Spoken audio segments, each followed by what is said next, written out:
Bueno, la conjunción de distintas enfermedades respiratorias tiene alertas a las familias y muy ocupados a los centros asistenciales que han debido enfrentar una creciente carga de pacientes. Andrea Pino nos cuenta, esto va más allá del COVID, tiene que ver por supuesto con el aumento de casos de COVID, pero va muchísimo más allá. ¿Cómo está Andrea? Muy buenos días.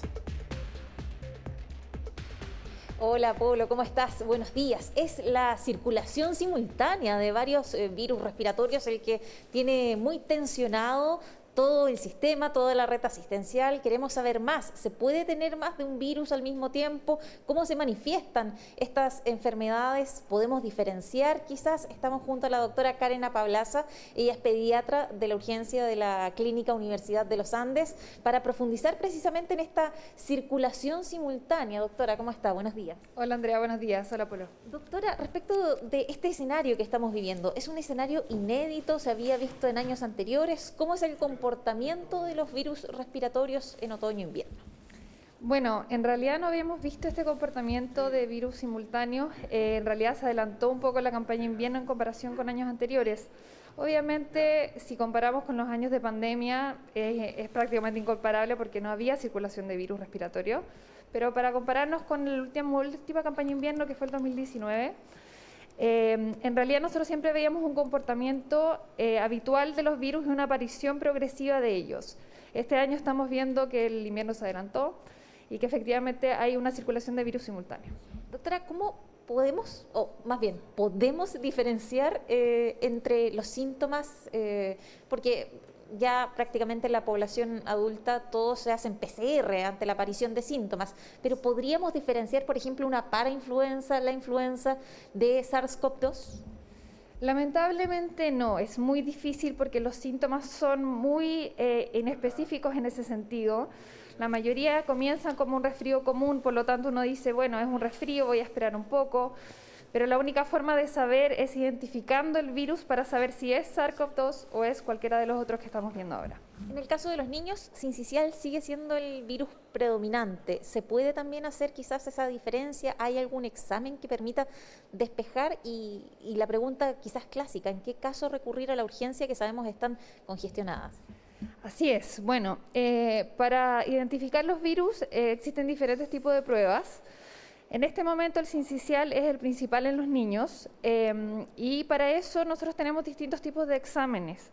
Hay unos exámenes que son los paneles respiratorios completos, donde incluye el SARS-CoV-2, por lo tanto podemos identificar inmediatamente qué virus es o cuáles están en forma simultánea en ese paciente. Aparte está la PCR COVID, que está en forma separada, y unos test rápidos de sincicial que nos permiten saber rápidamente si es o no es el virus presente. Y cuando ir al servicio de urgencia es bien importante el mensaje y la recomendación a los padres y también a los adultos. Están congestionados los servicios de urgencia, por lo tanto lo importante es ir ante las señales de alarma. Dificultad respiratoria siempre es una señal de alarma, en los niños principalmente con hundimiento de costillas, al respirar, respiración agitada, aleteo nasal, cansancio general. Fiebre, sobre todo más de 3 días de fiebre o una fiebre muy alta que sea muy difícil de controlar en domicilio. Solo en ese caso la urgencia. Idealmente. Doctora, ¿hay preguntas en el estudio? Polo, te escuchamos. ¿Cómo está, doctora? Gracias, Andrea. Le quería preguntar, doctora, con respecto al tema de la prevención, si es que realmente es posible prevenir. Porque hace algunos días conversábamos acá en el programa de la situación que se produce en muchas familias, donde los niños pareciera que se enferman una vez y nunca logran realmente salir de esos resfríos o de esa gripe o, bueno, los distintos virus que han estado circulando. ¿Es posible tomar medidas preventivas manteniendo más o menos la vida normal? Mira, Polo, las medidas preventivas generalmente son universales. El distanciamiento es el número 1, el lavado de manos, y lo principal es que si el niño está enfermo no lo manden al colegio, al jardín. O sea, ahí es donde se van a empezar a propagar porque obviamente los niños no mantienen las distancias, comparten juguetes, es muy natural. Entonces eso es como la prevención principal. Si el niño está enfermo, evitar llevarlo al colegio o al jardín. Eso principalmente.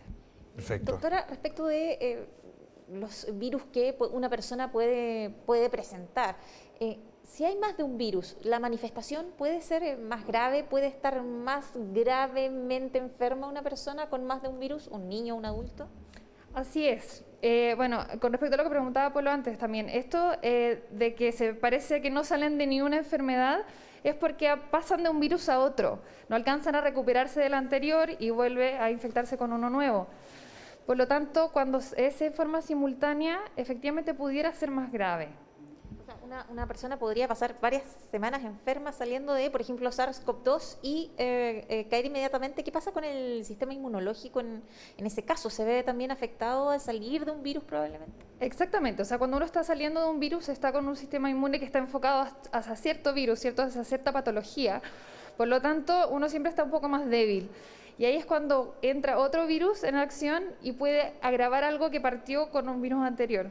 Ahora, cuando nosotros hacemos ese examen simultáneo donde nos puede salir más de un virus positivo, muchas veces no sabemos cuál es el primero, cuál es el que está causando más estragos en ese momento, pero efectivamente son simultáneos. Doctora, ¿y qué pasa con la ocupación en el caso de las urgencias o ya las personas que necesitan una asistencia de más días? ¿Qué está pasando con la ocupación de urgencia y cuántos días puede estar en promedio una persona hospitalizada? Ese es el problema mayor que tenemos. En el fondo, la ocupación ya está alta, mucho más de lo habitual, y los niños y los adultos se quedan varios días. O sea, en el fondo no es una cosa de resolución rápida, pueden estar 4 o 5 días y eso implica que no hay mucho flujo y nos estamos quedando casi todas las urgencias del país hospitalizados en el servicio de urgencia. Doctora, y por último, el PIC. ¿Ya estamos en el PIC o falta todavía? Lamentablemente no estamos en el PIC todavía. Los especialistas dicen que aproximadamente en un par de semanas más recién se vamos a ver el PIC, por lo tanto el llamado es a cuidarse dentro de lo que se pueda. Bien, doctora, muchísimas gracias. La doctora Karen Apablaza, pediatra de la urgencia de la Clínica Universidad de los Andes, con recomendaciones también. No enviar a los niños, es difícil, lo sabemos, no enviarlos ojalá al colegio si es que están contagiados, porque esto sigue. La circulación continúa, es un tema que ya nos tiene complicados y como decía la doctora, falta para el PIC, así que atención con eso. Todavía queda, de hecho, para entrar en el invierno. Muchísimas gracias, Andrea. Gracias también, por supuesto, a la doctora por todos los antecedentes.